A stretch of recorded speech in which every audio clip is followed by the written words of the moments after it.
Learning objectives.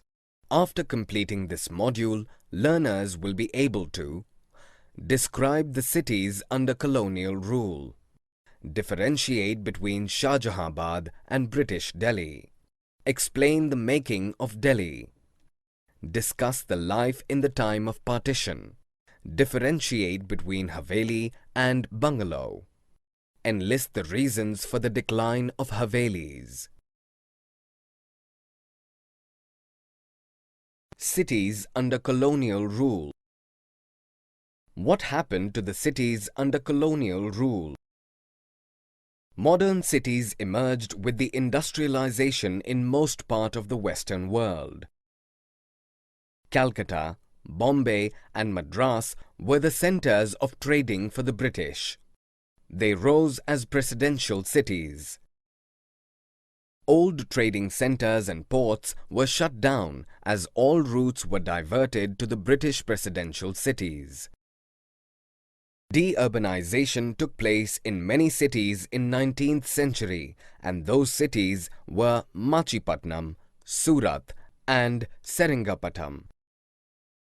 How many Delhis before New Delhi? Delhi has been the capital for more than 1,000 years. Shah Jahan built the most splendid capital of all. The construction of Shahjahabad had begun in 1639. Shahjahabad consisted of a fort palace complex and city adjacent to it.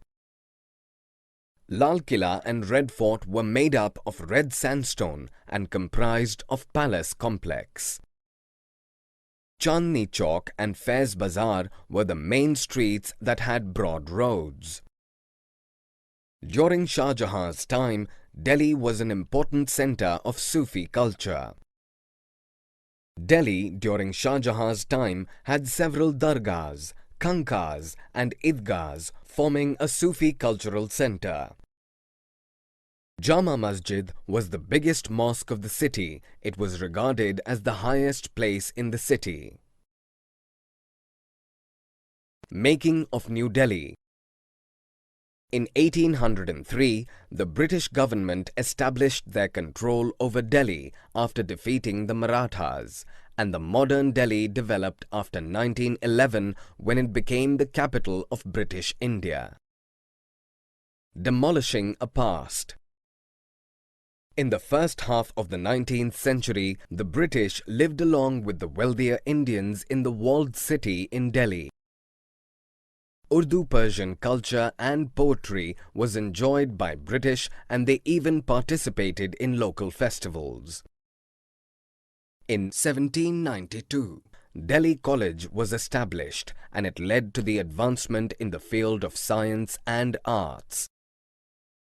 After the revolt, the British started a mission to rid the city of its Mughal past. They demolished several palaces, closed down gardens, and built barracks for troops at their place. For security reasons, the area around the Red Fort was completely cleared of gardens, pavilions, and mosques. Mosques in particular were either destroyed or put to other uses. 1/3 of the city was destroyed and its canals were filled up. In the 1870s, the western walls of Shahjahabad were broken to establish the railway and to allow the city to expand beyond the walls. The civil lines area was established in the north of the city. This was the place where the British began living. The British constructed a new city known as New Delhi, south of the old city. But as a complete contrast to the old city, New Delhi became the center of power. The old city, meanwhile, was pushed into neglect. Planning a new capital. After the revolt of 1857, many events took place in Delhi. In 1877, a darbar was organized by Viceroy Lytton for the acknowledgement of Queen Victoria as the Empress of India.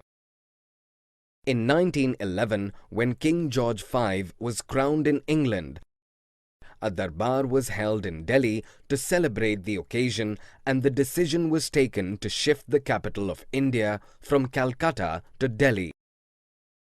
Edward Lutyens and Herbert Baker, architects, were also called on to design New Delhi and its buildings.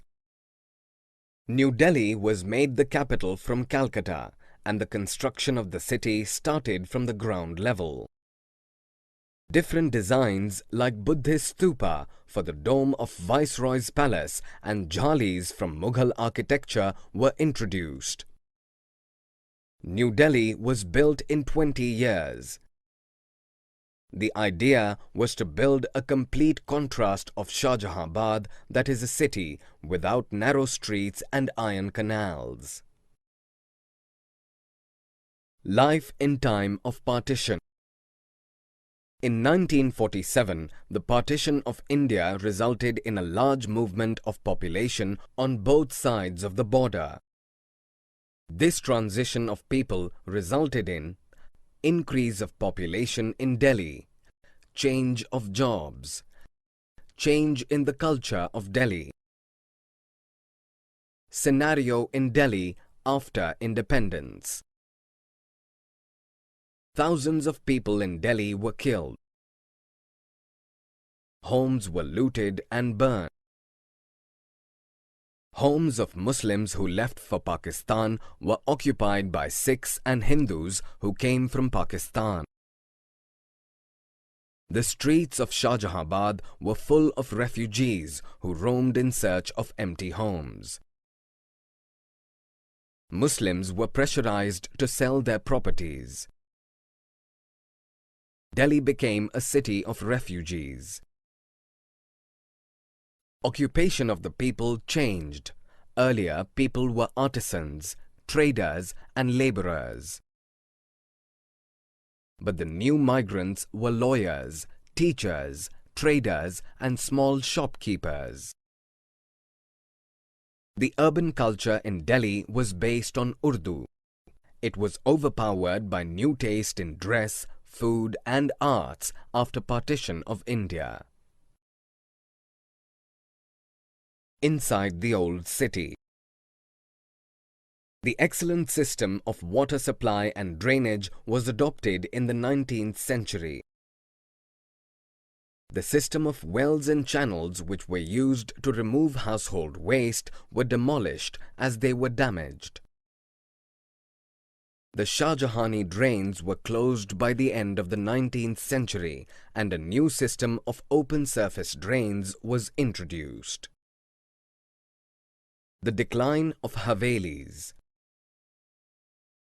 In the 17th and 18th centuries, the Mughal aristocracy lived in grand mansions called Havelis. Havelis had large walled compounds with mansions, courtyards and fountains, and many families living in it. Many of the Mughal amirs were unable to maintain these Havelis under the British rule.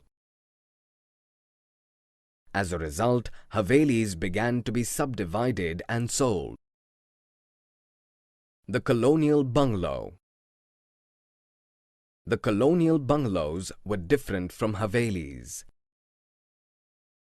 A bungalow is a large single-storied structure with pitched roof, usually made in 1 or 2 acres of open ground. They were meant for nuclear families. Bungalows had separate living, bedrooms and dining rooms with a wide veranda in the center. Kitchen, stables and servant quarters were in a separate space, away from the main house. The municipality. In 1931, the census revealed that New Delhi had only about 3 people per acre, while the walled city area was crowded with as many as 90 people per acre.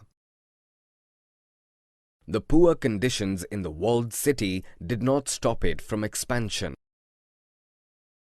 In 1888, Robert Clark planned the extension scheme called the Lahore Gate Improvement Scheme for the walled city residents.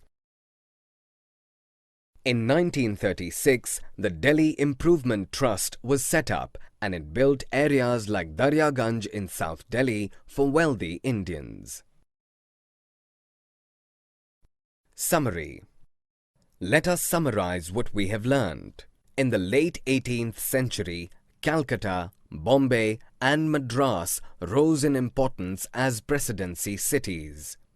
Shah Jahan built the most splendid capital of all. Shahjahabad had begun in 1639.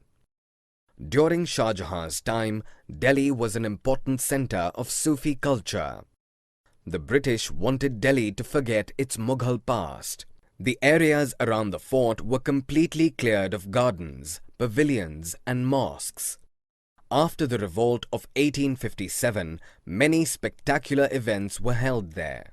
In 1877, Viceroy Lytton organized a darbar to acknowledge Queen Victoria as the Empress of India. In 1911, when King George V was crowned in England, a darbar was held in Delhi to celebrate the occasion, and the decision was taken to shift the capital of India from Calcutta to Delhi. In 1888, an extension scheme called the Lahore Gate Improvement Scheme was planned by Robert Clark for the walled city residents. The Delhi Improvement Trust was set up in 1936 and it built areas like Daryaganj South for wealthy Indians.